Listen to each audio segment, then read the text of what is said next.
What's up, folks? Hit Points Gaming here with our podcast. Chris, how you doing? Doing pretty good. Corey, how you doing? Excellent. I'm glad to be here. Wonderful. So today we have a plethora of different topics to talk about in regards to how to get your friends or how to get other people into things like video games. We're going to do VR, we're going to do board games. But first, of course, we're going to start off with what we've been doing. I am playing the $15 Mass Effect Andromeda that I got on sale. And besides me enjoying the fact that it's beautiful on PC and it looks good, right now I've realized really early on that they took out one of the major parts of Mass Effect, which is there's no more Paragon and Renegade. So when you talk to people and you make different choices on how you want to act, it doesn't affect your character at all. It only affects what the person basically is going to say back to you, which to me is kind of whack. It is interesting to play a Mass Effect game where you can jump around the environment everywhere, do jump dashes, hover, and that's kind of cool. You know, it's something that is just, you figure it's something that you don't need, that you don't miss when you play games like The Witcher and Mass Effect. You don't miss it. Even Zelda, you know what I mean? Like, you don't really jump in Zelda, but to have it and be able to jump on structures and stuff is pretty awesome. Combat's the same, really. And that's it, really. I've just been playing that and trying some new VR stuff, and that's really it. Oh, Cuphead, of course. I'm trying to get all S ranks in Cuphead, which is proving to be a little bit difficult, but I'm enjoying it anyway, fighting the same boss 150 times. Does that mean you just don't get hit? Like, how do you... So you can get A+ on normal, which is you don't get hit, you get 3 parries, you build 6 meter, and you have to beat it in a certain amount of time. Then expert, in order to get S, you got to do the same thing on expert pretty much. Okay. And the difference, as an example, is like, say you have a boss that's 2 characters. At once before, they used to kind of trade their moves, and now they're doing moves at the same time type of thing. So everything is faster. There's more stuff on screen. And I got everything but 1 on the first stage right now as S rank. Cool. And then you can also get P, which is pacifist on the run and gun levels, which is you're not allowed to shoot at all, which is it is tricky to do. But you gotta get the smoke bomb. I have the smoke bomb and I spam it all the time. But that's about it for me. Chris, what have you been up to? I've been playing a lot more Doom 2016. It's awesome. I'm hoping that'll lead into another topic we're going to talk about, but later on, another podcast. But yeah, I'm having a really good time with Doom. Playing Heroes of the Storm. That's really it. I try to go back into Titanfall to play some Frontier Defense, and it's just really long game times, like to get into a match. So I got a couple games of those. That's really it for me. Corey, what have you been up to? Destiny 2 on PlayStation, grinding that out, enjoying it. I just really like how you don't have to play every single night. I feel like you're missing out. You can play once, maybe twice a week, get everything you need, and then just wait another week. So I really like the formula that they did with the second one. And one piece of news that just came out, I just received a email confirmation that they will be shipping Kingdom Death 1.5 very shortly. So we'll be getting the new rules, and we'll probably be starting a 3rd campaign. Definitely looking forward to that. That sounds great. I'm actually excited to watch that because I usually watch that stuff while I play Elite. And hopefully our viewers and listeners are excited to watch that as well. Kingdom Death is one of the most watched playthroughs that we have here on Hit Points Gaming, and it is great. So I hope everybody is into that. Real quick, talking about Elite. I'm sorry to cut you off, but talking about Elite, they had the Oculus conference was this week. So there's a lot of cool Oculus, news coming out. $400 for the headset price drop. Yeah. That's pretty major. Cool. That is major because Vive is still $8, but and Oculus is it's better. It's better. I don't want to say that, but I kind of want to agree with you. Yes. I'll elaborate a little bit later. But so what we're gonna really go into is we're gonna talk about how to get your friends or other people, into basically the hobbies that we do here at Hit Points Gaming, and depending on the people, it could be a little bit easier, it could be a little bit harder, but there's definitely steps to take to gauge their interest. And usually, if they're not interested in the beginning, they're not going to be interested at all. So I think we'll let's start with Corey. As far as board games go, what is your process for getting people into things, and what should they look out for, stuff like that? Sure. And Doug, I'm going to start with a good point that you actually just mentioned. A lot of people will try to get into the hobby. Maybe they're not aware of, what we're into, and you can completely steer them the wrong way right off the bat, and then that's it. They'll never want to partake in anything again with you, or it's just something that they have no interest in. But for all the things that we're going to talk about today, there is something out there for everyone.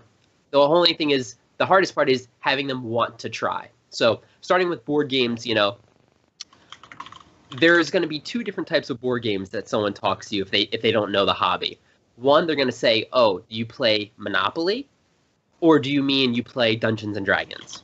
Those are the two extremes that anyone knows, whether it's your parent, whether it's a new person, boyfriend, girlfriend that you just met that doesn't know about the board game hobby, or coworkers at work, right? And mind you, I'm sorry to cut you off, but if you say Dungeons and Dragons straight up front, it's over. Oh yeah, it's over. It's a very tough tight because you're like, so what's it more like? It's more like Dungeons and Dragons, but that's like the far extreme, So they just don't know. Like, the only way they'll know is if they walk in that small little corner of Barnes and Noble where they have all those board games there. That's the only time that they'll see it, because Toys R Us doesn't really carry the games that at least we play. So this is a prime example because one of our good friends, for years, almost 20 years now, is interested in playing a game with us, and she's never played this whole process with her. And the first thing that you want to do with a new person that I found out is you want to start with smaller, like quicker games. So really anything that's like maybe a half an hour to an hour, maybe an hour and a half max, because you don't want to play these epic games or really 3 or 4 hours long, because they just might not enjoy it and completely tune out, and then you're going to have a bad time where there's a lot of rules that you have to explain up front. So you want to start with like a small, a quick type game. So maybe in one night you might even be able to get 2 or 3 different games in. There might be something they like or not. From there, you want to really emphasize theming.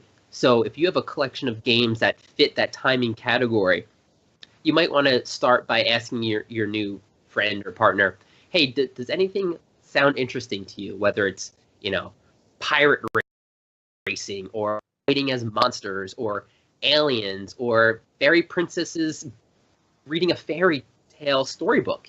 There's so many different types of themes out there, and once they get that initial buy-in, I think they'll be more interested in playing the game, and that's how you can kind of hook them right from the beginning. So I don't know if there certain themes that you guys enjoy playing. Like when we've obviously played a bunch of different games, but do you ever find yourself like enjoying a particular theme when we play? For me personally, I really like the spacey stuff. I liked, I think it's called Zaya, right? Zaya? Zaya, oh yeah. Yeah, Zaya. I like Zaya a lot. And then, of course, I always mention Twilight Imperium when we talk about this stuff. But on the other hand, I do like the other kind of games that we play, but there's so many, and it's like I like the mystery stuff, the escape the room stuff. Some of the fantasy stuff I don't like as much, but there still was a couple that I loved. Like I love Descent. I thought Descent was fantastic. Mm-hmm. I don't like card-based stuff so much. I don't like heavy card games. I just find myself not doing as well and not being able to manage myself as well as if I have figurines and I'm rolling dice. I don't know what it is. That's just me. Chris, what about you? I hate deck building games. For much as themes, I don't really care about if it's space or zombies or anything, but like the types of games, I hate card-based games like building a deck. And I really enjoy games like Kingdom Death or something that you have a character and it persists throughout multiple playthroughs. It seems like those are more fun to me, kind of like that collect and gather kind of thing. But a theme, I don't really care if it's in space, fighting zombies, or people, fantasy. It doesn't really matter. But Well, you guys bring a good point. So since you don't like card type games, and if someone says that, That's not the game you're going to put out to the table the first time they play. 'Cause they are Right, not right. going to enjoy it, of course. Right. And what you're really trying to do is once you find a particular game, you want to start with one new, let's call it like a mechanism in a type of game, so that you can build on that mechanism in future games. So, for instance, King of Tokyo. It's about a half an hour long game where you are obviously a monster, you're versus other people, but the whole point is you roll these 6 dice, and you're allowed to re-roll those 2 more times to make like your best collection of dice. So that's something pretty easy to teach. It's something that this new player might not know, because really they just know the whole roll and move from Monopoly. Right. But everything you want to teach them will build. So now there's a future game we might play down the road, and I can say, hey, it's just like King of Tokyo where you roll the dice, right? You remember that? Oh, yeah, okay. So Yeah. you want to like build on a particular aspect when you introduce them to a new game. One thing that I think is a pitfall, especially something that I've ran into before, is you really don't want to start off with a cooperative game, I found out. Because here's the deal. You might think like, oh yeah, this would be good for them to learn. We can all win as a team. But here's the thing. If they don't have the buy-in, you're going to have people that are more experienced really just controlling their character or making the decisions for them. Oh, That's a good idea. Right, you're Yeah. right. And they're just going to sit there and kind of hide, and they're not going to know what to do. They're not going to have fun, especially if you play a game like Shadows over Camelot or, I forget another one, Dead of Winter, where there could be a traitor aspect involved. So if they become the traitor, they don't have anyone to ask specific What to rules do. to, right? Right, They right. stay hidden. So I think the cooperative game is something that you move to maybe to the next level. Once they get a few games under the belt and they feel confident, then you can move to games like Zombicide, where it's pretty fun and easy to learn as a team. Or, Doug, to your point, I think an unlock game is actually something you could start with right away, because Right. people are kind of aware of the, escape rooms, and you don't really need to know much about games. Everyone knows a little bit about puzzles. So that's something that could work. From there, if everything works out right, you can find out what games they enjoyed, and then what they didn't like. Maybe they don't know what deck building is, but they didn't have a good time, so you stay away from those. The next time you have a game night, and then from there you can move to like games that are a little bit longer, maybe 3 to 4 hours. Maybe it is the co-op games, and if they still have their buy-in, great, because eventually you're gonna want them to get to Twilight Imperium. Not everyone makes it there, but that would be the ideal goal. That would be awesome. But if not, you're going to have that person that wants to come over and just play like Settlers of Catan or something. And that was the first game for me to really get back into this hobby. I don't know, maybe like 10 years ago or so. I think we've all played board games before, but I heard about this game called Settlers, and it just kind of like restarted this whole engine of collecting games and seeing what else is out there, like a European style type game. And yeah, I think that's where we're going to start. I think it's a very good game. The theme is kind of silly. Settlers of Catan, you trade resources and you're a farmer, basically. But once someone plays that game and grasps it, they see victory point conditions. They see like there's like a kind of like a deck management or hand management with like resources. And you really talk with your fellow players. It makes the game colorful at that point. So I definitely recommend Settlers as one of the first games to get. And then from there, you build out your library, and it's always good to have. My final tip is it's always good to have someone else new. So yes, you can start with one person teaching them the game, but that's very helpful because now you got 2 people learning, and they just don't feel like they're the one left out. Everyone else knows what's going on, and they kind of don't like the game. But if 2 people are playing for the first time, you're gonna have a better time. That's it's, and you know what, it is interesting you say that. I personally haven't felt that way, but I could definitely see someone having that kind of emotion to be the only one, and they'll, especially if they're losing, they'll constantly feel behind. They're like, I'm not good enough. Where if they have somebody else that they can kind of go back and forth with, even if it's just a rivalry as far as almost being like funny, or just trying to take out the new guy, they'll still have more fun. One thing also that you mentioned about something as simple as a reroll in King of Tokyo is if you teach somebody like the whole reroll mechanic, when they play something else that's bigger, and maybe they have a chance to get an item that allows a reroll. Now they understand how important an actual reroll is, even if it's on a single die, to where like, man, I've rolled this thing, I'm gonna reroll this one die that wasn't a hit. Bam, I get a hit, and we beat the scenario. You know what I mean? So Yep. it's interesting, the type of game mechanics that you would teach someone going from one thing to the next, that would be so important that now they already grasp the general concept of. I think that's really important. Right. Exactly. Well said. Corey, you have anything else you want to drop? No, I'm looking forward to. We're going to be hosting hopefully next week. Doug, your wife, and the friend that we mentioned will be coming over next week, and we'll see how this works. Awesome.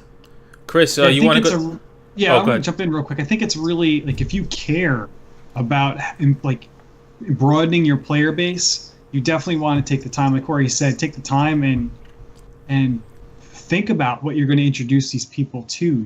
Like, you don't want to break them in. Hey, we're playing Twilight Imperium this weekend. If you want to play board games, you should really come check this out. Like, you don't want to have something that's going to overwhelm them or not. And I think by you taking the time and thinking about, okay, what would they like to play? What kind of games do you think they would be into? And planning that strategically on what they should play, I think that's really good to help you increase who's going to play your games with forever. If you brought them into something really scary, they might not, like you said, they might not have fun. And thanks, but I'm busy. So yeah, well said. And I think that's really awesome. Yeah. And you know what? It's crazy that you even bring that up on that level, because no one does that. I'm going to say there's not a lot of people who are even willing to put in the time to get people interested who aren't already, which is why it's such a small player base anyway, and such a tight-knit player base, a tight-knit group of people who like these things. But then now you have a guy like Corey who is putting in a lot of thought and work in order to branch out to get new people into different games. I'm there to hang out anyway. Like, I'm totally coming to hang out, so you could throw anything at me. I wouldn't really care. But not everybody's like that. Somebody would rather go watch, Arrow or something like that versus come over and play games. And it'll always be that way. But you putting in the work really makes a huge difference. That's actually really huge. Yeah, and one more thing I remembered. My wife Andrea, she didn't know anything about games when we first met. And she was willing to learn. And, I started from the bare bones, and I built my collection. I looked on Kickstarter. I did a lot of research of, like, what are good two-player games, what are good intro-type games. So all that information's out there. I know she loves animals, so I got this game called Mice and Mystics, where it's a dungeon crawler where you're mice, and, like, she loved it. And now we're playing games like Gloomhaven, where we're 150 hours in, and she can't wait to play, and we do our own playthroughs, so it can be achievable if you do it the right way. That's huge. Chris, you want to go next? You want me to go next? You can do it. Do it up. Okay. So, my topic here to get somebody into a hobby that I'm into is actually virtual reality, which I'll be saying VR from here on out. The one major thing about VR is the initial cost of entry to have a good VR experience. Now, VR also, you have to probably enjoy video games in order to enjoy VR. But I've showed people who don't play games some VR stuff, and they were like, man, that's really cool. And this is more like the experiences. But back to the cost, the initial cost of VR was first a computer, whether it's mid-range or, high range. And that's if you built it yourself or not. So that's anywhere between $1,500 and $3,000, $3,000 being like a high-end manufactured computer, versus maybe like between $2,000 and $2,300 for something that you build yourself to get a really good system. So you're already at max $3,000 in, or even if you did $1,700, whatever, you want to have a decent experience, because VR is very hardware intensive. So if you don't have a great system, you won't be able to crank it up, it won't look as good, it won't run smooth, and you're gonna be like, man, I bought all this for VR and my VR sucks. Not what you want to do. So you want to save, you want to put the amount of money in that you really, really, if that's what you're going for, like a VR rig. Like I have a VR rig. I had that in mind when I built it. I wanted a beast gaming computer anyway, but I'm like, my VR's setup has to be super legit. Then you have the headsets. So when I bought my Oculus Rift, it was $600. That came with the headset and a sensor, and it comes with an Xbox One controller, which is all you needed to start, really, was that. But then you could have also bought the Vive at the time, which was $800, right? That's a lot of money, man. That's a lot of money. But in perspective, though. So it's a lot of money, but it isn't. That's a month of rent. It is, but it isn't, right? People. It is. But for most people, to tell them $800, that's a ton of money to talk about.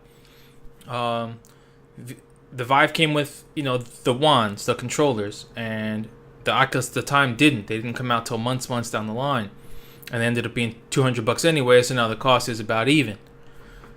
But you're talking a difference between a VR situation where you're basically sitting in a chair playing VR games versus walking around your room. That's where that $200 went to, which was huge. But I stuck with Oculus because I liked the headset better. I tried it at PAX, I tried Nix, and I'm like, you know what? I'm going to go with the Oculus, and I'll wait for their controllers. So then now you have this setup where you have controllers, you have a headset, and it's great. If you think about VR and the cost, though, and you try someone's Oculus Rift first, and you see how great it is, there's no way you thought, as a person in any entertainment business, say, you went to Great Adventure, you tried virtual reality stuff there, you went to the Science Center, you tried it there, that you were going to get VR in your house for under $1,000. Right. Corey is the person who actually told me this. He was on the... we were texting the release date because I actually went into work late to make sure I could pre-order mine. He said, did you really think you were going to get VR for under $1,000? And I was like, you know what? Definitely didn't. And that really solidified my purchase for sure. Because if you play Oculus Rift, you play something like Robo Recall, Elite Dangerous, easily you could spend, $1,500 on something like that, because it really is that good. It's great. Then you have the different type of experiences that you can have and show people. So I have a very strict regimen when somebody wants to try my VR stuff out that I show them. The first thing is just stuff where they can stand up and look around at things. Nothing is moving. Like, the environment might be moving, but you as the character, you don't move, you don't do anything, you don't touch anything. The first one on Oculus Rift is called Dream Deck. Basically, there's a couple different scenes. One of them is like an alien. And I do that one first because you want to see how freaked out somebody gets of something even being close to them. It's not scary. It's very cartoony. So you'd be surprised at how many people I've showed just this to. It loads into the screen and there's an alien standing in front of them and they're like, oh my god, there's something here. And it's a cartoony environment, you know what I mean? And it's interesting because it's something that no one's ever experienced before, where they can look around in a game in a full 360 thing and be in a completely other environment and hear me talking to them, and they can't see me. So then after that, I'm like, all right, we're going to test their fear a little bit more. We're going to see how they react. And I show them the dinosaur, right? The dinosaur is next. So a T-Rex comes from down a hallway and he gets right up in your face. And I mean, like, at first he actually roars, which isn't even scary. But then he puts his nose like maybe like 6 inches from your face and is looking in your eyes. So that one, people, if they can't handle that, you really got to tailor what comes next to them. They can't really be playing action games where stuff is jumping at them. They just go into full panic. They end up holding their controllers over their face like this, and you can tell they're not having a lot of fun. Next is the skyscraper. Now, some people are just afraid of heights anyway, but it's something to test somebody's resolve and if they're able to understand that they're safe in VR. This is where you find out if someone is safe at, like, what's their safe zone, and do they feel like they can actually fall off this thing even with my hand on their chest and they're in my room. You know what I mean?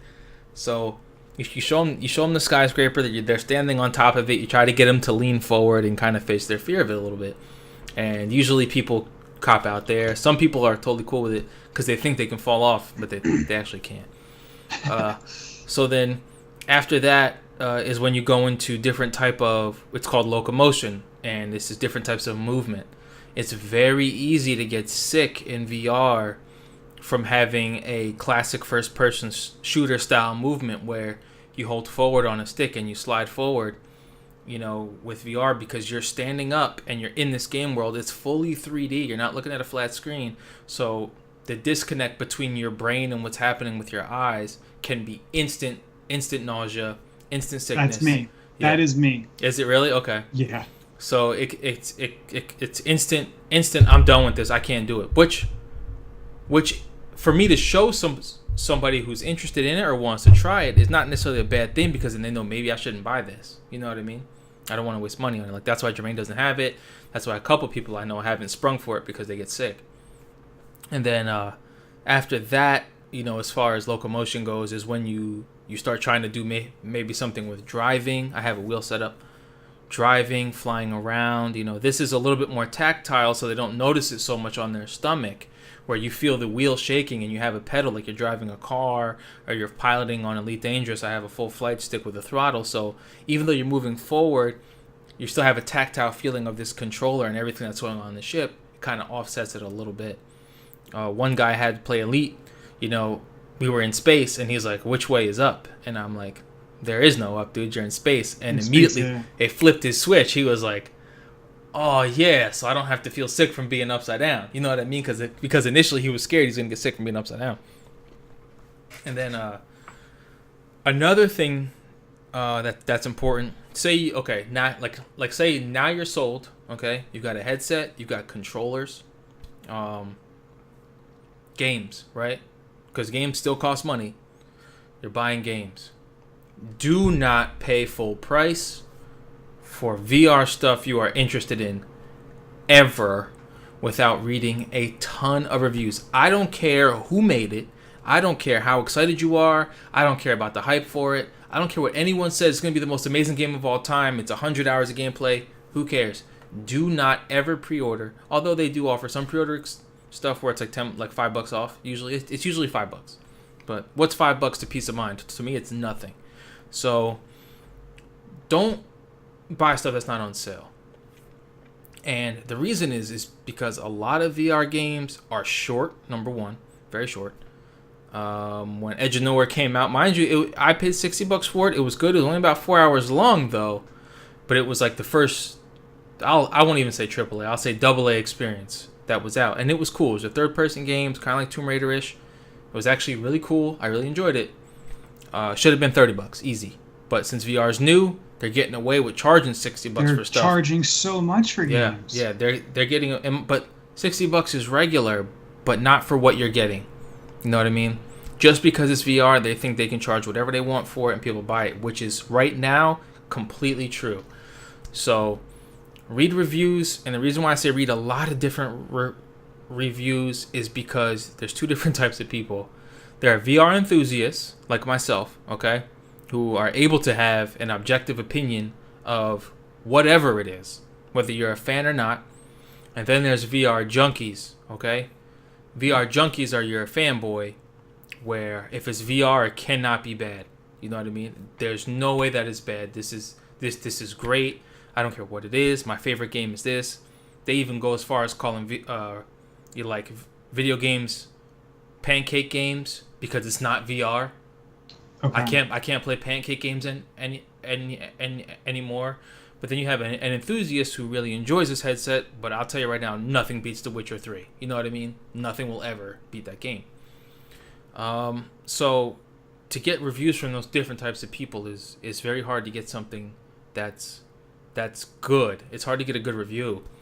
And a lot of people don't like, this goes back to the movement, is the teleportation. People are done with it. It was early on. That's what VR was. People want full locomotion now, where you just slide across, because their stomach is used to it. So they think every game should have both options, which more options is better. But if somebody designs a game without it to be played a certain way, you don't get to dictate what their game is. And everybody swears game developers across the board outside of VR owe them something, which is crazy. So make sure that you do your research before you buy any game at full price. and that to me is super important. So then you have after that, right? So now you're in VR. You got some games that you like. Are you gonna get peripherals? This is the next step. I'm a big peripheral guy. I have been before VR. I have a Cobalt Flux DDR pad, which is $300. It's made out of pure steel. I've got like racing wheels. I guess Virtual Boy is more of a console, but I have one of those. I have all that kind of stuff. Guns and so now you have a choice. Like, all right, racing games. Do I want to really play in VR with a controller, or do I want to play with a wheel? Well, of Is course this stuff you want to that play with a you wheel. need to have? No, like if no. you're getting introduced to it, you don't. Okay, so you don't really need it, but it's No. cooler. Right. So this is like the last step is when you're showing somebody VR is like, okay, now we're gonna try something with a wheel. I wouldn't show them a racing game with a controller, just because you want somebody to feel the excitement of racing a car. So I have a racing wheel. It has force feedback in it, so it vibrates, it shakes over bumps, it shakes over gravel, stuff like that, and people seem to really enjoy that. You might get motion sickness going in reverse. I find even I get it a little bit, but it doesn't hurt that bad. My buddy Jake can't do it for too long, and it also depends on how it's implemented in the game itself.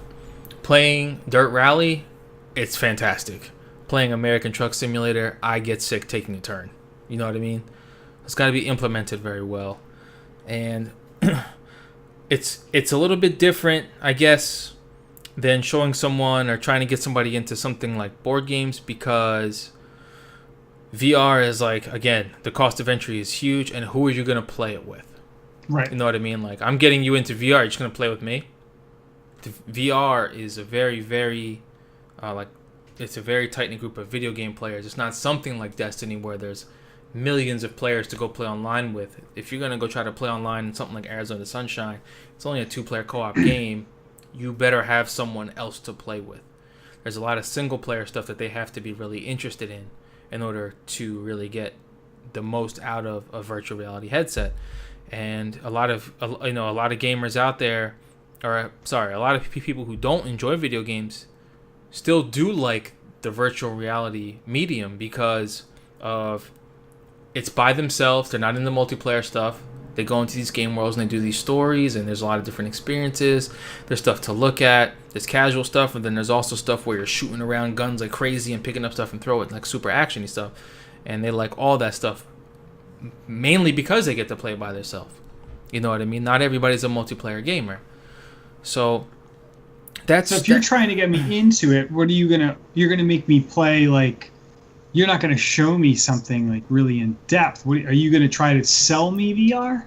No, see, you know what I'm saying? It's there's a fine line there, because I can't really sell you VR, but I want you to try it. Okay. I feel like now that I have one, and I invite anybody that I know over to come try it. I've invited strangers over to try it.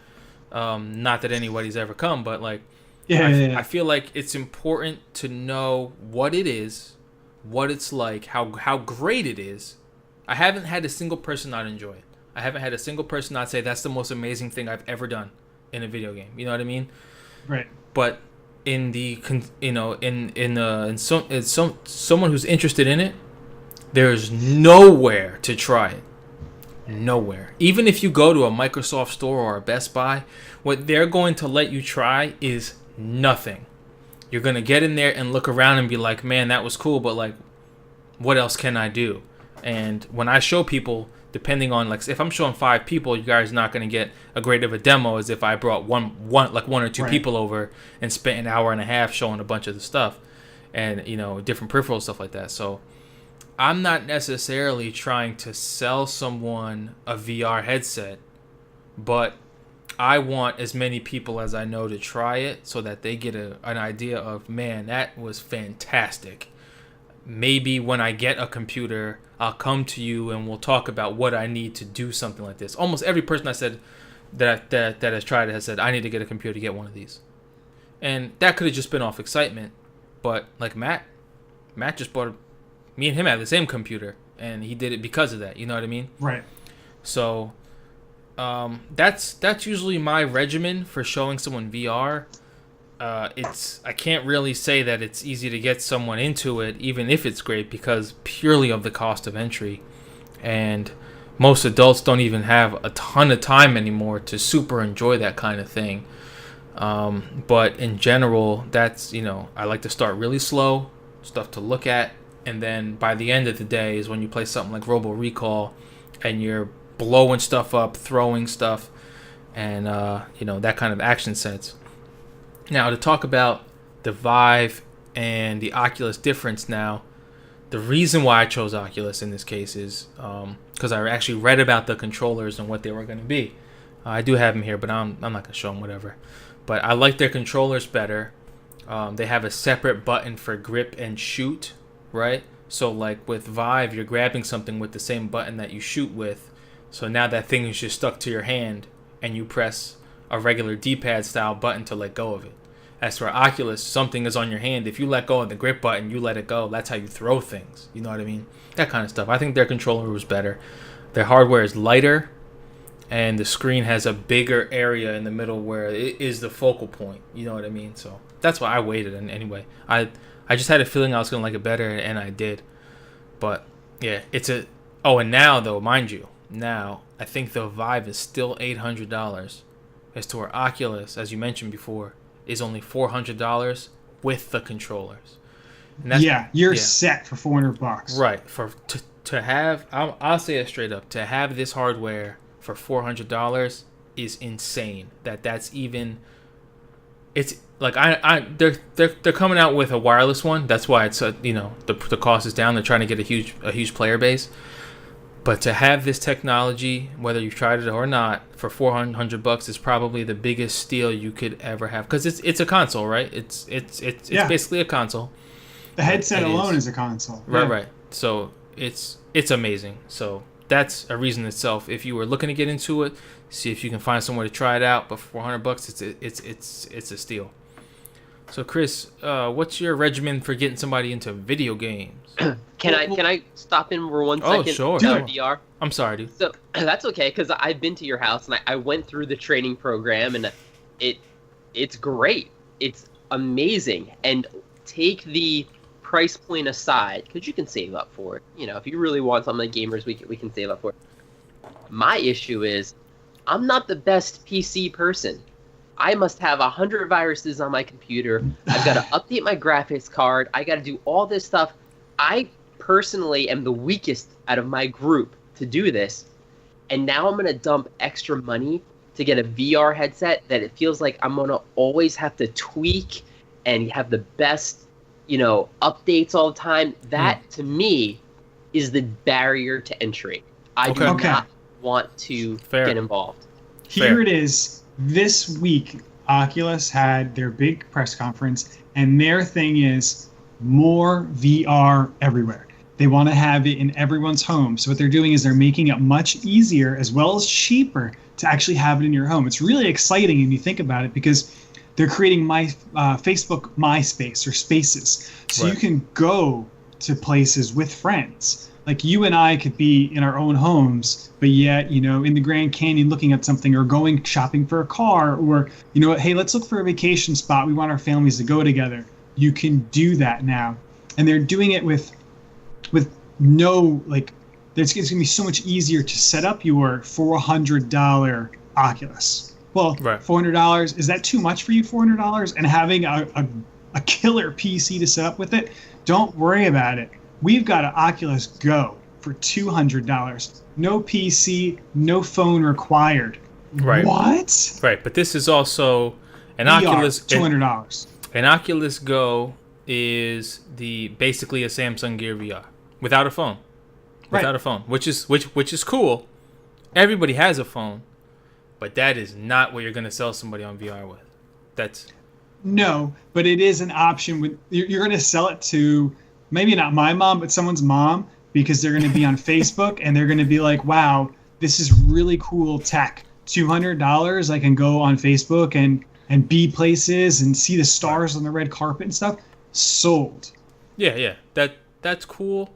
I think that would be great if they had, and if they had more VR stuff that they did for sports and entertainment, which they don't have Not in the right. U.S. I mean, Not in the US, there's talks of bringing this to India, this $200, like, and giving it to students in India, because God knows American schools suck and every other country is amazing, like so they're going to have this tech and they're going to be developing for this and creating more experiences, more reasons to have this in everyone's home. It's just really exciting. It's really exciting. They're going to have a new a mobile Oculus, so you don't have to have these long cables, these long thick cables stuff to you. There's not much news on that. They said they're going to release more next year, but that's really cool stuff. And if you're not selling VR to your friends now, Doug, you're going to be tomorrow, because at $400 getting into VR, it's going to be so much easier to get into it. You're going to want your friends to have it. And currently there's not many games we can play together. But they're working towards having more experiences for you and I to be together, to play something together, to watch a movie together, to be real friends and not just talk once a week or ever. Like, we can actually hang out in virtual space. This is where you're going to want to sell VR to your friends, because you're going to want to hang out with them more often. And they actually already have VR apps to hang out. There's one called Big Screen, which is basically a 4-player multiplayer virtual desktop kind of sharing thing, where you can put your desktop on the big monitor and you can play games together, you can watch 3D movies together, you can do all like in a movie theater type thing. And there's a lot of cool things like that. Most of the social apps are kind of whack, but in general, like, the social apps tend to work with those mobile headsets too. So that's cool. You'd be able to have like meetings with people. You know what I mean? Like, if you had a business, I know a lot of business. I actually read a Reddit post like, "Yo, when Oculus Go does come out, I'm buying it for my company, so we can have meetings." You know what I mean? And I think that's kind of cool. But yeah, for Corey's point, and so Corey, one thing that they did was they actually made Oculus Rift there's a software thing called ASW, asynchronous space warp, where if you drop underneath 90 frames per second, that's where you want to be for VR. If you drop under that, it starts simulating frames to keep the game looking like it's going at 90 frames. So now a straight line might get a little bit of warble in it, but the game still runs smooth. And that's why it was able to run well on my old hardware. That's something that they invented so people can have a mid-range computer and still run VR good. You know what I mean? Right now, I'm like going into files and I'm cranking stuff up, but that's not necessary. You know what I mean? Yeah. But I get your point of maybe you don't want to download the Oculus Tray tool and mess with super sampling and mess with ASW and do all this stuff that is extra. It does add to the experience, but not everybody's about this. Some people want to press power and put on a disc. That's it. That's fine. And turn it on. I get it. But that's why you got PSVR, right? I don't. Yeah, exactly. You could do that. That's why you got PSVR. Now PSVR, I can't bash it because it's great. It's good. I've tried it. It works great. It's not as crisp or clear as Oculus. You won't have the room scale, but if somebody has a PlayStation, they're a console gamer, there is no reason not to get that thing. It is awesome. It really is. Especially since you already have a PS4. You don't have to like buy a new computer or a new console. Exactly. And that it really is just turn it on. Right, you just turn it on and play it. Yep. So Chris, video games. What do you got? How do you get people to play games? You just ask them for money and you don't let them play anything. No, I think it's really difficult. It is. It is really difficult because, like you said, hey, you guys play board games. You play D&D. Like D&D is not board games, but nothing's wrong with D&D. Like D&D is actually really cool, and I think once you start playing board games, I think D&D is a great option. It's the ultimate. It is. It's. We haven't played much of it, and I don't want to knock it, but it's pretty fun. So totally. I mean, and look at like these now YouTube channels that are going huge. People watching, 6 people play D&D every week. How cool is that? And they're also, what's funny is they're doing that in VR now. They're playing D&D with tabletop simulator. Yeah, I mean, cool. and like you can play D&D with people in California, and we're in Jersey. Right. and we're here. I can see you. You know, like it's super cool. It's such a great time to be alive. So one thing, I don't mean, I totally gave you the mic, but I'm gonna take it back real quick. One thing about all of this is the social stigma is something that we're all dealing with. You know what I mean? I hate to just throw this out there, but you got people who will only watch football, who will never fathom doing something that they might enjoy just because you might be labeled a geek or a nerd. Yep. You know what I mean? The same people who know all the passing running percentages of the Giants for the last 15 years, there's no way that they could play a video game where they have to know, how much XP you need to level up, because that's being a nerd. Like, come on, man. It's it's the same thing. It's the same thing, but one's more socially acceptable. You know what I mean? And VR actually, for that kind of like sports guy is like it's still like when they see it, it's like holy crap. But they're not gonna go play Destiny or D&D. They're looking at VR because it's VR and it's the future. It's right. cool. They're not looking at it as a video game experience. Right, exactly. I mean, you could use it as a way to get people involved. Like, hey, check out this cool movie or this dinosaur, this experience in VR. Well, hey, that experience is really cool. How about you? Let me give you these controllers. How about you move around, manipulate an area? You know what? How about you try to shoot these robots and move? That's a way you can increase. Like, the people you're going to play with, who you're going to play with video games. Another thing is, just like Corey said, how you want to find what people are involved, what they like. If they're into zombies or vampires, you want to get a video game or something that's kind of relates to that. Yeah. However, to be on the other side of the fence, Corey, I don't know if that's to be opposite of what he said. I think cooperative games and video games are where you want to start. Okay. Whereas in board games, you don't want to have cooperative because, like he said, don't do that. You want to move this. Don't do that. It's a bad move. You're going to be staying in board games because you want to win or whatever. In video games, you get together and you play that crappy Mario for Wii where you turn into a bubble. Safe Mario World or whatever it was. You can turn into a bubble and be safe. New SMB. You want to have that as an experience because it's fun, it's cartoony, it's easy, and it's a fun experience. And when you have people, you're playing something, you want to have fun. Right. Makes sense. And that's the whole point of it. So I think you start with something cooperative, so you can kind of cultivate their experience. You can manipulate what they're going to be doing, what they're going to be seeing. They have their own controller.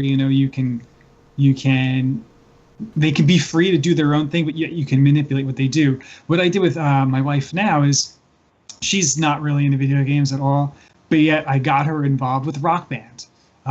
We played Rock Band. She doesn't play any of the instruments, but she likes to sing. So that was pretty cool. I'm in the exact same boat. Yeah. Fran, we have my wife's name is Francesca. We call her Fran. Our band is called Fran Page. And she's the singer, and I will actually switch between the other instruments depending on what I feel like playing. You know what I mean? But yeah, she'll only sing, but she enjoys it a lot. She enjoys it.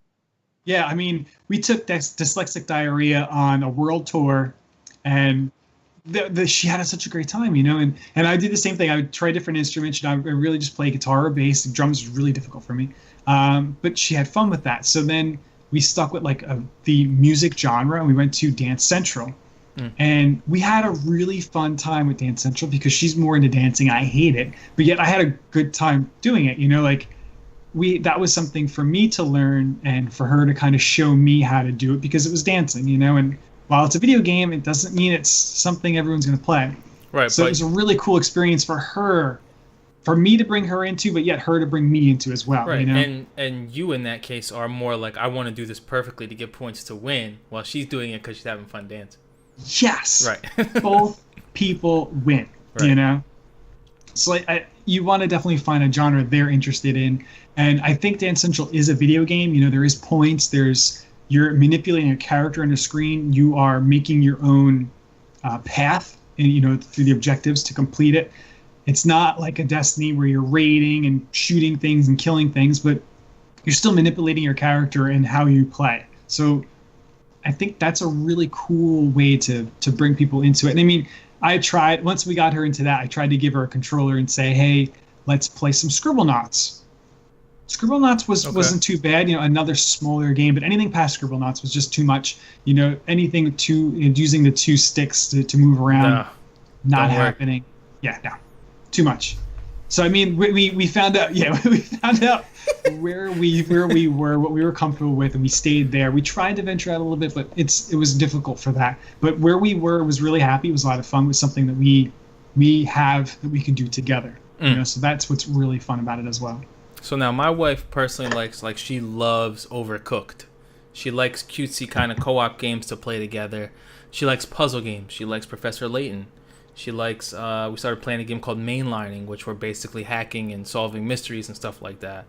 So she likes that kind of stuff. We'll play games like Until Dawn, where I'm doing all the controller work, but she's still involved with the decisions and stuff.